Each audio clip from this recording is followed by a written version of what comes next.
Awaken Your Shadow. The truth sets some people free. It offends everyone else. By Seth, the Red Neo, Czerepak.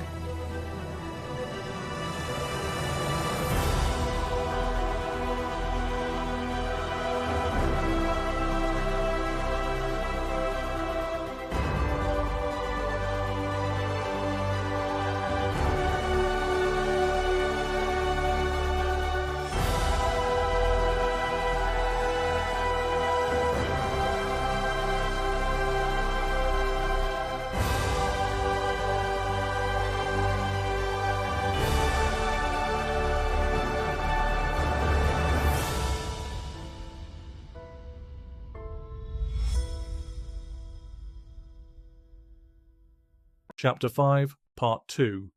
Shadow of the Insecure Self. The insecure self is the shadow of your secure self. It's the same essence, shaped by the need to survive in a chaotic or hostile environment. The secure self is an energetic temple of safety that houses all of your other selves. The insecure self is unfinished mental, emotional, and spiritual architecture fashioned by an exiled architect who built shelters from the scraps left behind after safety had vanished. Both selves crave the same thing, to feel rooted, safe, and at home in the world. The difference is how they seek to meet this need. This difference shows up in small, everyday ways. The woman who yearns for a home but never feels she belongs. The man who clings to routines or relationships just to feel grounded. The secure self finds safety through rhythm and embodiment. The insecure self scrambles after it in panicked patterns of thinking and action that fluctuate between control and collapse. Biologically, this mirrors stress physiology. Under chronic threat, the brain's survival circuits hijack growth and regulation. The same nervous system that nurtures homeostasis is forced into hypervigilance. The insecure self operates like a system under siege, much like a computer flooded with emergency alerts. The result is a body always on edge, tight shoulders, shallow breath, and hyper-awareness of every sound or shift in tone. The insecure self grasps. It reaches for control.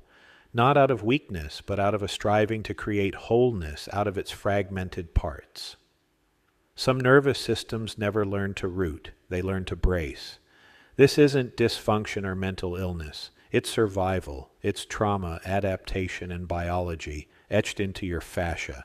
Fascia is a web-like sheet of connective tissue. Imagine a transparent film wrapping every muscle, bone, and organ. Under chronic stress, it tightens and stores emotional memory as physical tension, a jaw that won't unclench, a breath that never deepens, a neck that aches after small talk.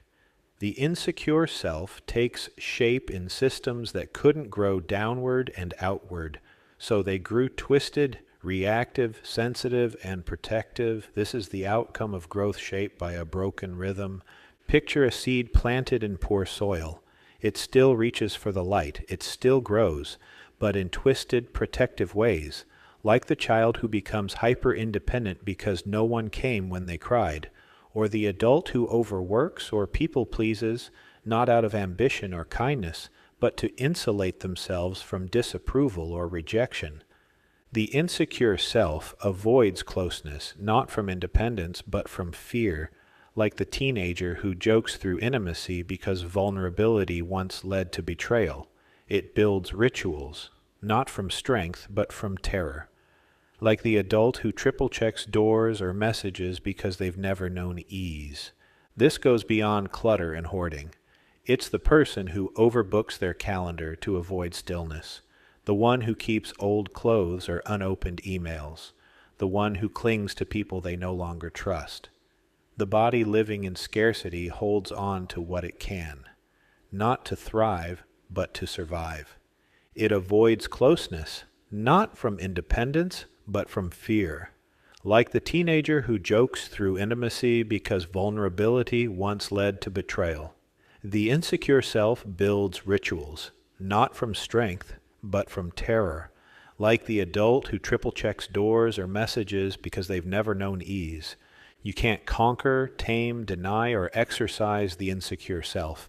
You have to reparent it. This is the role of shadow work and of the somatic axiology practices we'll cover in the final stretch of this chapter. It starts with understanding that security isn't about control or collapse. It isn't something you chase. It's something you embody in your fully actualized secure self. Without this, your entire system of selves fractures, one side collapsing inward, the other hardening toward the outward world, forcing everything and everyone into the crude categories of threat or opportunity. This brutal tug of war pulls one side of you toward disappearance and the other toward domination. The rope phrase, as your nervous system strains to maintain balance amidst this chaos.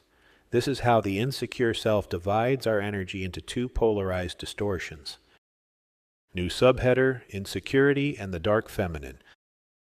The first fracture of the insecure self is a soft collapse, a silent shrinking beneath the surface of your own life. This is the shadow expression of feminine energy, not the receptive or intuitive force of the divine goddess, but its wounded twin. Here containment isn't honored, it's abandoned.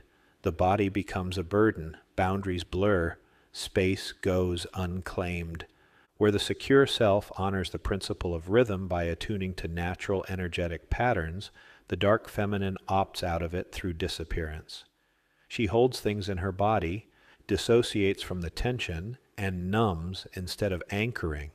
She fears being present because she's learned it often comes with pain, and so she contracts, defers, and disappears, not out of laziness or weakness, but out of learned necessity. You'll know this self is active when the story in your head begins to sound like this. If I speak my mind, I'll just cause more problems. It's better if I keep quiet. If I ask for what I need, they'll leave. It's safer not to need anything. If I show them the real me, they'll pull away. I'll just keep playing nice. The body, listening to this script, begins to follow suit. Breath becomes shallow or held. Muscles go limp or lock up without conscious awareness. Eyes dim, speech softens, back curls forward as if trying to disappear. This isn't a sudden collapse. It's subtle erasure of the authentic self. It often looks like chronic fatigue, learned helplessness, or quietly living in environments that drain the soul. It sounds like, I can't do anything right. Why bother? I'll only mess it up anyway. I don't want to take up too much space. When this energy dominates, your inner world becomes a fog of self-doubt, self-blame, and silent suffering. And the more you shrink, the more unsafe you feel. The world starts feeling sharper, louder, more invasive. You retreat further, believing the lie. If I just disappear a little more, it'll finally feel safe. But disappearance doesn't bring peace. It brings disembodiment. It makes your presence negotiable or even expendable. You stop treating your body as a sanctuary and start treating it like a problem you can't solve, and the mind begins to solidify this belief with statements like, I don't belong here. I'm not strong enough to feel safe in this world. If I show my true self, I'll be attacked or abandoned. This pattern is often rooted in early attachment wounds, especially anxious or fearful avoidant styles. These aren't just personality quirks, they're adaptive responses shaped by relationships where love and safety were conditional. In these dynamics, visibility was often met with punishment, withdrawal, or emotional volatility. So the nervous system learned to stay safe, stay small. Research from Mary Ainsworth and later psychologists like Dr. Sue Johnson has shown that these attachment blueprints shape how we show up in adult relationships, including our relationship with ourselves. Anxious attachment often leads to hypervigilance and people-pleasing, while fearful avoidant styles combine a deep longing for connection with an equally deep fear of being truly seen. It's like growing up in a house where the light switch worked inconsistently. Sometimes you flipped it and the room lit up with warmth. Other times it sparked or did nothing at all. Eventually you stopped trusting the switch and start walking in darkness even when the power's back. The nervous system doesn't forget that inconsistency. It adapts to avoid the pain of being shocked again. This is what the dark feminine internalizes. Unpredictability around visibility becomes a belief that disappearance is safety, but it's not. It's just a habit built from inconsistency and fear, one you now have the power to unlearn. The longer this belief goes unchecked, the more your system seeks safety through disconnection. You don't just avoid conflict, you avoid sensation, you avoid stillness, you avoid being. And soon, you begin to create an external illusion of peace while internally spiraling. You become the easy one, the helper, the cool girl, the spiritual bypasser, always flowing, always surrendering, but never safe. This energetic scattering creates an open field for what Hawkins called the lowest states of consciousness. Shame, calibrating at 20, and apathy, calibrating at 50. At these levels, you no longer believe change is possible. You mistake numbness for peace. You begin to self-identify with your erasure. You might hear this in your own thoughts. Maybe I'm just too broken to ever feel safe. Maybe other people are meant for wholeness, not me. Maybe I'm just here to support others, not to exist for myself. This is the deepest deception of the dark feminine, that invisibility is holy, that martyrdom is noble, that silence is safety. But spiritual truth says to be secure is to be contained is to be embodied, and to be embodied is to be here, fully. When you reclaim space, through your breath, your voice, your body's rhythm, you begin to interrupt the loop, not by force, but by resonance, by softening into truth instead of shrinking in fear. You don't need to collapse to feel safe. You don't need to vanish to feel worthy. Shame operates at the very bottom of the map of consciousness, a dense, energetic field calibrated at 20 in Dr. David Hawkins' model that says not just I did something wrong, but I am something wrong. It's the frequency of disappearance, of silencing, of spiritual implosion, and the dark feminine collapses into it because she has learned that her presence is a liability. To begin shifting that energy, ask gently, somatically, what am I ashamed of? Not just in action, but in existence. Who made my visibility or my uniqueness feel dangerous? What part of me was denied or exiled so I could survive? Reclaiming rhythm isn't loud, it's steady. It's putting your feet on the ground and saying, I am allowed to be here. It's breathing deep into your gut and declaring, my presence is sacred, not negotiable. This is a glimpse of the rituals we'll be covering in more detail later. The more you make these your consistent practice, the more your mind-body instrument remembers that containment isn't a cage. It's a sacred temple for embodied presence and mature self-expression. New subheader, Insecurity and the Dark Masculine. While dark feminine collapses under the weight of fear, the dark masculine stiffens beneath it. Where she dissolves, he hardens. Where she erases, he overcompensates. This is the shadow expression of masculine energy, not presence, but pressure, not containment, but control. Where the secure self moves with rhythm and trust in its vibration, the dark masculine distrusts rhythm entirely. He doesn't believe in natural unfolding. He believes in force, in strategy, in execution. He turns the body into a machine, the soul into a to-do list, the sacred into a scoreboard. He uses money as a scorecard for his intrinsic value. His relationship to the principle of vibration is broken. He doesn't think energy changes reality.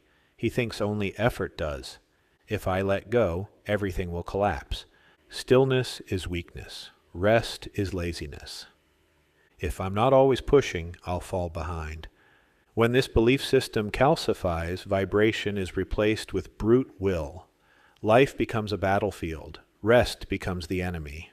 This version of the insecure self doesn't vanish. It attempts to avoid vulnerability through structure and control.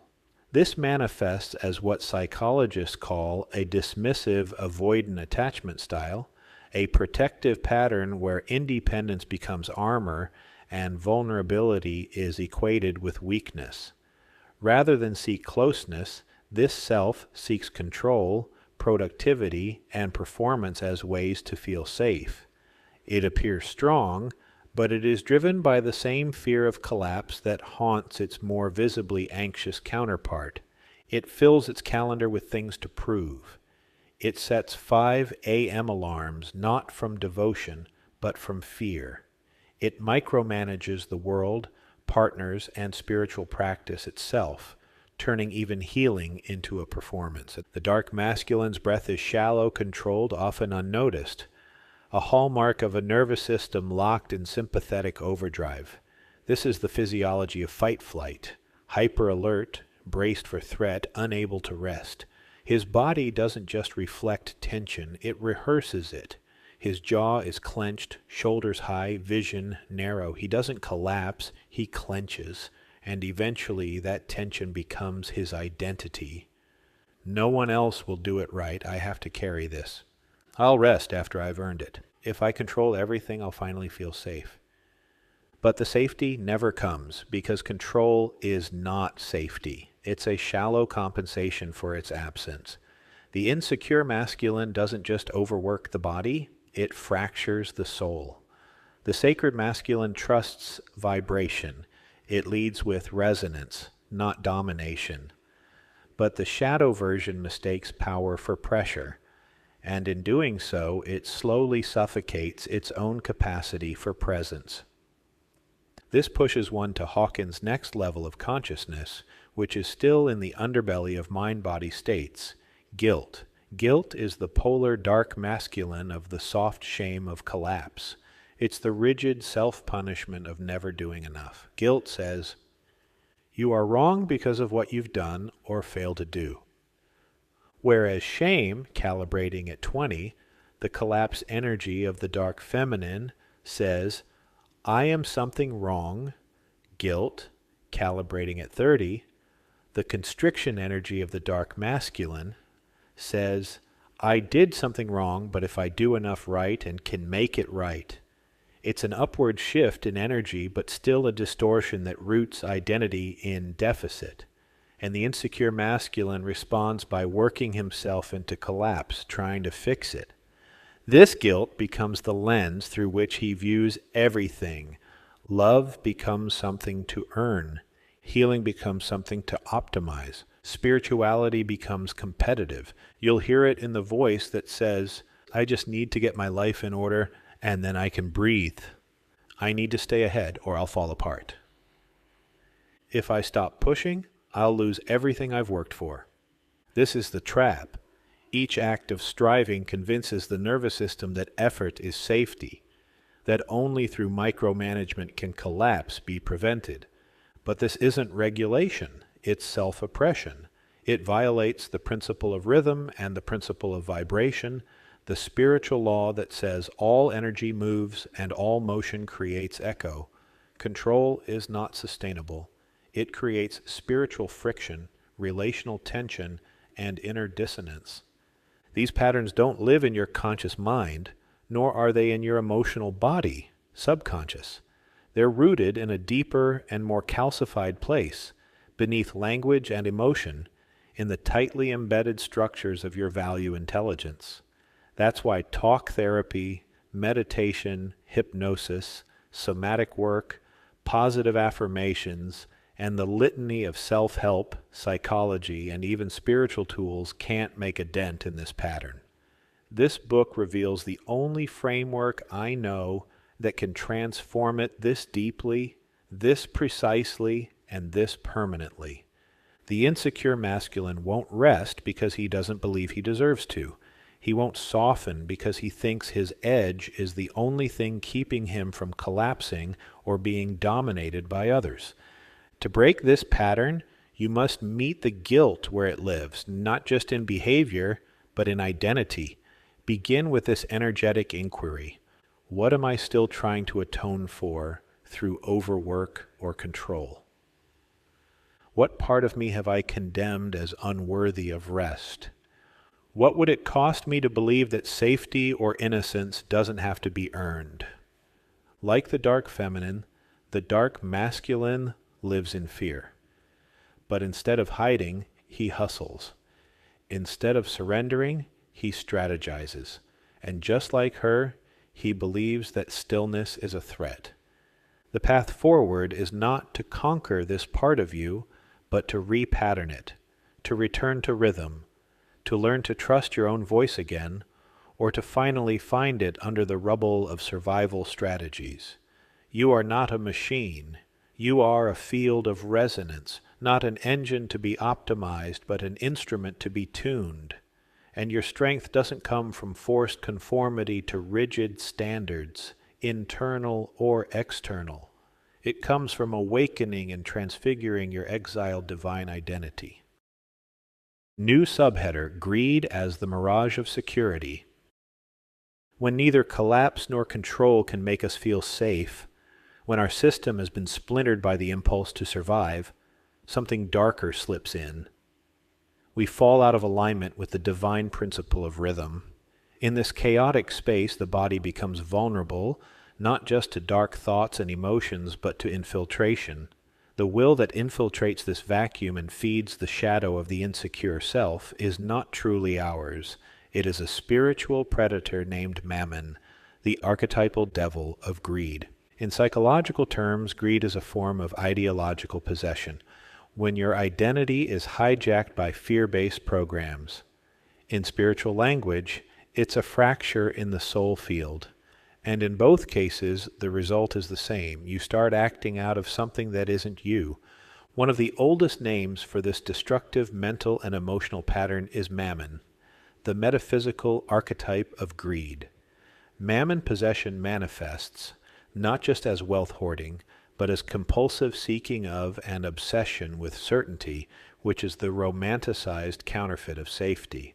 The name Mammon originates from the Aramaic mamona, meaning wealth or profit, and was later personified in early Christian texts as a false god. In the 19th century occult grimoire Dictionnaire Infernal, Mammon is named among the princes of hell, the demon of avarice who corrupts not through horror, but through hunger disguised as ambition. In the satanic literature, Mammon is invoked not for power, but for obsessive accumulation, a force that enslaves through scarcity. Mammon uses fear, guilt, and shame to convince the soul that it can never rest, never trust, never stop. In Matthew 6:24, Jesus warned, "You cannot serve both God and Mammon," identifying it not as neutral wealth, but as a spiritual force opposed to divine trust. The Desert Fathers spoke of Mammon not as a metaphor, but as a living temptation, a whispering presence that fed the soul illusions of control in exchange for true peace. This isn't mythology. It's a pattern so ancient, so consistent, that it appears across traditions as a recognizable devil, not horned and red, but reasonable, productive, and endlessly afraid. The addiction to control, accumulation, and performance is rooted in the obsession with certainty. This obsession crystallizes into the systemic conviction that safety only comes from certainty. This all-or-nothing standard seizes control of our extrinsic actions and becomes the intrinsic measure of self-worth. With all three dimensions of our VQ locked into this distortion, the obsession to achieve the impossible standard of absolute certainty takes hold. This is the spiritual headlock of Mammon, and that's why it's about more than making money. It's about fear disguised as drive, the kind that keeps an entrepreneur glued to their inbox at midnight, convinced that rest equals failure. It's the compulsion behind obsessive self-help rituals done not from devotion, but desperation. It's the drive that builds an empire of accomplishments while leaving the inner world starving for stillness. And it looks like a salesperson obsessively tracking commissions for deals that haven't closed, already mentally spending what hasn't yet arrived. or a business owner refreshing dashboards, calculating months ahead, and panicking over fleeting fluctuations in revenue and forecasted future earnings. This is not responsible planning or goal setting. It's an addiction to certainty.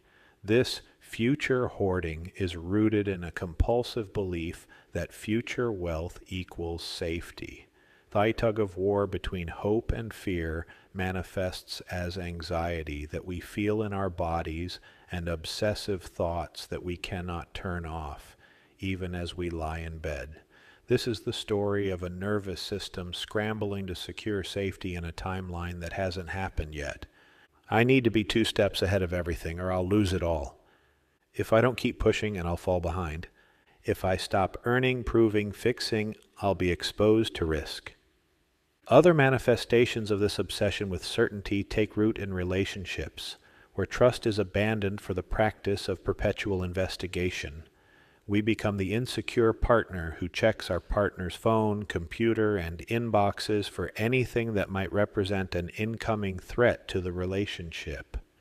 We monitor their schedule, body language, words, and tone of voice for any sign that the horror we most fear is lurking somewhere in these clues.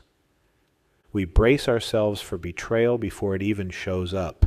We spend our energy searching, analyzing, investigating, and proving before the full story has had time to emerge.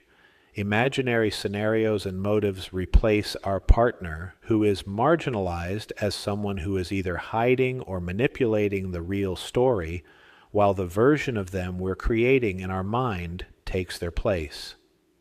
You've experienced this in one or more of these contexts, maybe as an observer, maybe as the one possessed by it. You may not call it mammon, but the mental, emotional, and behavioral patterns are the same. It is a parasite of the soul, feeding not only on your resources, but also on your biological rhythms, your thoughts, your breath, and your emotions. This spiritual predator mimics your inner voice so well that you can no longer tell the difference between its voice and your own. It possesses your mind with obsessive thoughts and fills your body with anxiety, chronic pain, and, eventually, disease. It operates through both the dark feminine and the dark masculine. It feeds on their dysfunction, on collapse or rigidity, on avoiding responsibility or overworking, shame or guilt, or the whiplash between these polarized states. The dark feminine serves Mammon passively by erasing herself to appease others. The dark masculine serves actively by building structures so tight they become cages. Across cultures, this dual dynamic often plays out through emotional conditioning. In what anthropologists call shame cultures, identity is tied to social perception. The danger is in being seen as flawed. This mirrors the dark feminine's erasure, where visibility itself feels threatening and collapse becomes a strategy for survival.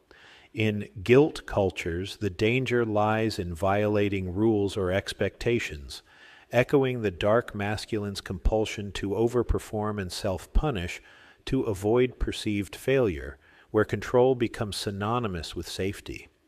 These cultural scripts don't just shape behavior, they sculpt the nervous system itself. Shame, hardwiring collapse, guilt wiring overdrive. Ancient demonologies often echoed this cultural divergence. Certain devils were believed to preside over specific regions of the earth, embedding distortion into both geography and psyche. In some traditions, the 4 kings of hell, including Corson, often associated with the West, were thought to rule cardinal directions, influencing not only the land, but the consciousness shaped upon it. Theologians and mystics taught that the directional dominions of ancient cultures mirrored deeper psychological tendencies of the individuals.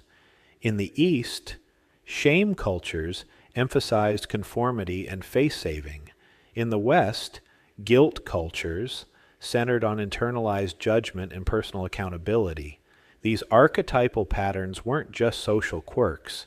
They were the psychic soil in which spiritual predators could thrive. Mammon, for instance, wasn't merely a symbol of commerce. In many traditions, he was a spiritual force, a principality, whose dominion spread through the cities and markets of expanding trade empires. Guilt-based cultures became fertile ground for Mammon's influence, where wealth accumulation was framed as virtue, and moral failure was internalized as individual shame. The society-wide impact of these individual struggles is depicted in the Book of Revelation by the four horsemen of the apocalypse. The white horse, conquest, mirrors the dark masculine's lust for certainty, masquerading as noble leadership or visionary ambition. The red horse, war, reveals how secular governments monopolize the use of force, police and military, under the guise of protection, offering security in exchange for obedience. This obedience is manufactured by a combination of fear of external force and the internal pressures of guilt and shame. These first two horses are driven by the idealized belief that more certainty will create more safety. Governments are built and funded by forced seizure of resources in the form of taxes and regulations, building enforcement bodies, courts, police, military, and banking systems, to fund policies that impose their standard of certainty on others. Institutions that promote religious values, educational standards, news stories, and entertainment, movies, TV, music, etc., are recruited to sell the population on narratives that support government policies with cultural virtues and duties. In the ancient world, such use of language and stories to control and manipulate was called sorcery. Today, we marginalize magic and spells as superstitious relics of the ancient world, while we remain enslaved by them under different names. The Black Horse, economic oppression, depicts the social and economic imbalance that always follows widespread conquest, cultural totalitarianism, and the monopolization of systems of force. Revelation 6:6 paints this with striking imagery. A quart of wheat for a denarius, and 3 quarts of barley for a denarius, and do not damage the oil and the wine. This speaks of a full day's wage for a measure of basic grain, while luxury goods like oil and wine remain untouched. It's not just famine, it's an engineered disparity, an inflation gap where essential goods become unaffordable, yet indulgences remain accessible to the elite.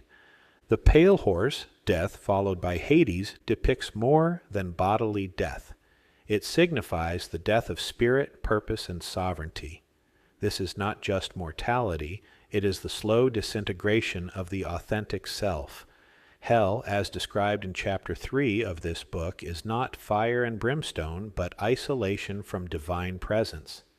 As people wear masks to survive in systems possessed by mammon, they die, not all at once, but piece by piece. This is the spiritual, social, and economic life cycle of history's governments and empires. The 7-headed and 10-horned beast in Revelation is not a specific government, but the soul-crushing concept of government and government worship, blind obedience to its laws and support of its leaders. This interpretation will become obvious to anyone who sets aside the orthodox translations of Scripture and looks at the historical and cultural context within which it was written. Every time a beast appeared in prophetic literature, not just in the Bible, it represented a bloated, human-built empire that had overextended its power and was teetering on the verge of collapse. But this collapse only came after the empire had trampled millions of souls underfoot, not only through war, conquest, economic imbalance, indoctrination, and death, but through the slaying of the soul by turning purpose-driven humans into machine-like parts that served only the power of the empire. History offers chilling evidence of this life and death cycle. The Roman Empire's slide from expansion to decadence mirrored this pattern. Conquest, militarization, economic disparity, then moral disintegration. The British Empire, too, surged through invention and industrial power only to collapse under the weight of control and extraction. In more recent times, the Soviet Union's mechanization of life under ideology followed the same script and ended the same way. The same cycle has long ago seized the United States, while most of our population remains blinded by the polarizing, denial-inducing doctrines of patriotism or progressiveness. Left and right political views are but two wings of the same predatory bird. This is the matrix system I've spoken of in the first few chapters of this book. Let those who have eyes to see, ears to hear, and hearts to understand realize now what I mean when I say that spiritual awakening isn't about healing or even enlightenment. It's about becoming the ungovernable soul. The ancients understood this and referred to the rulers of these kingdoms as sorcerers, dark occultists, and false gods. Modern humans have lost this thread because we think we're too sophisticated to believe in such supernatural boogeymen.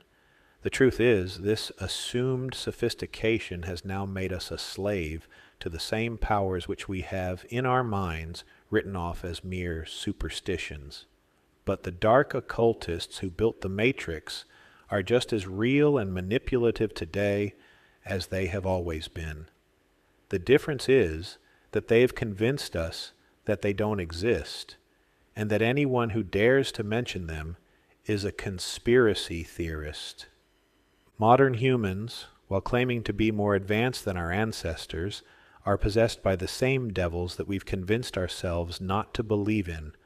What we call law is simply the modern name for mass enchantment, a set of human-made spells written on paper, enforced by violence, and cloaked in the illusion of moral authority.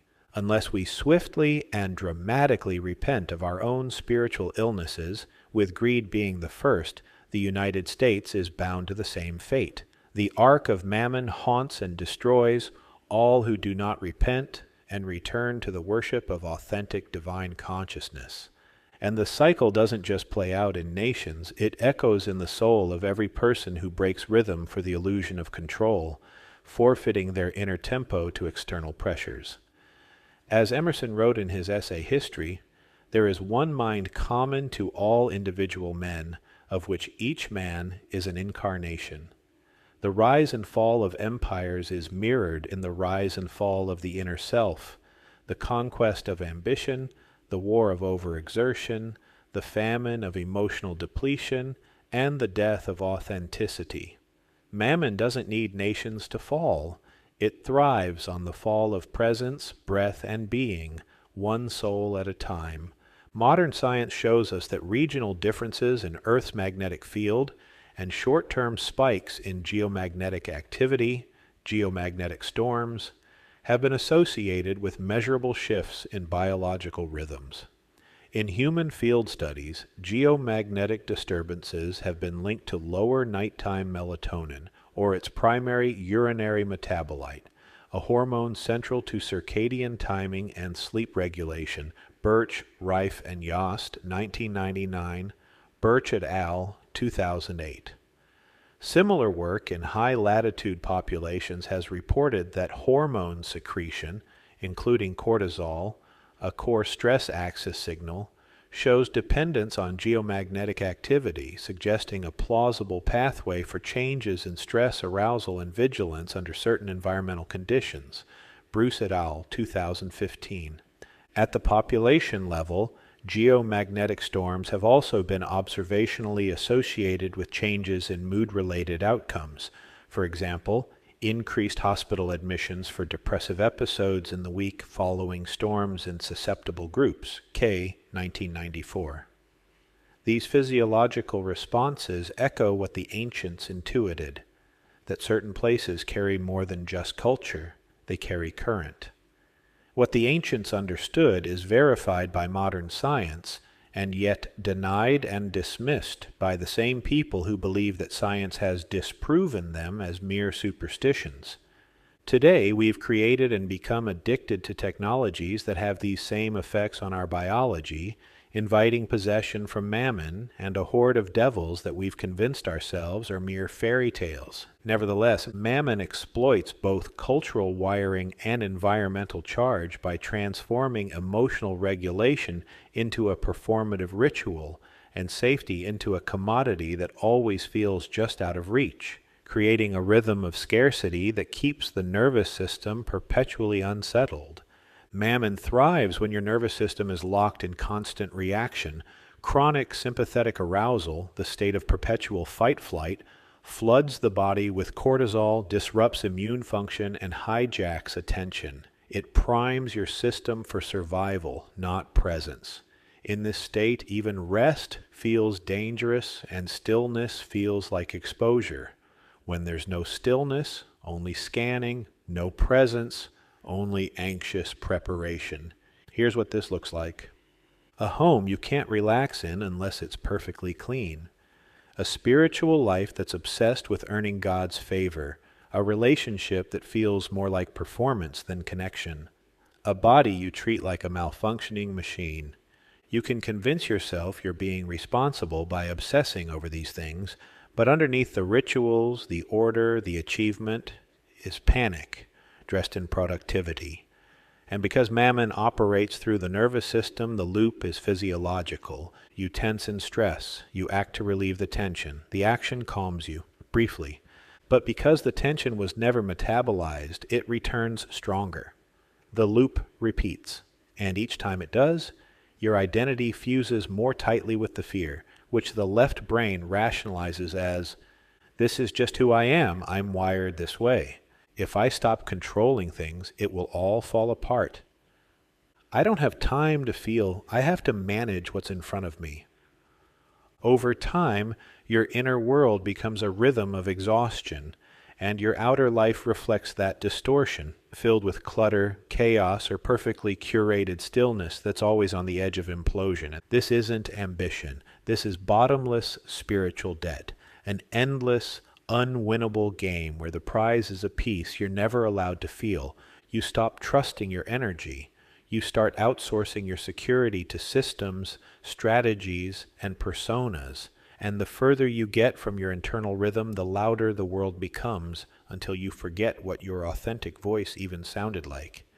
This is how our mind becomes possessed by the voice of a predator that no level of control or certainty will ever satisfy, a voice that possesses you to rationalize exhaustion as responsibility, a voice that never lets you rest, a voice that possesses the mental, emotional, and spiritual rhythm that was meant to be embodied by your secure self. This is the soul-devouring spirit of mammon. And it doesn't want your money or your time. It wants your breath, your life, and your soul. End of part 2 of chapter 5 of Awaken Your Shadow by Seth Czerepak.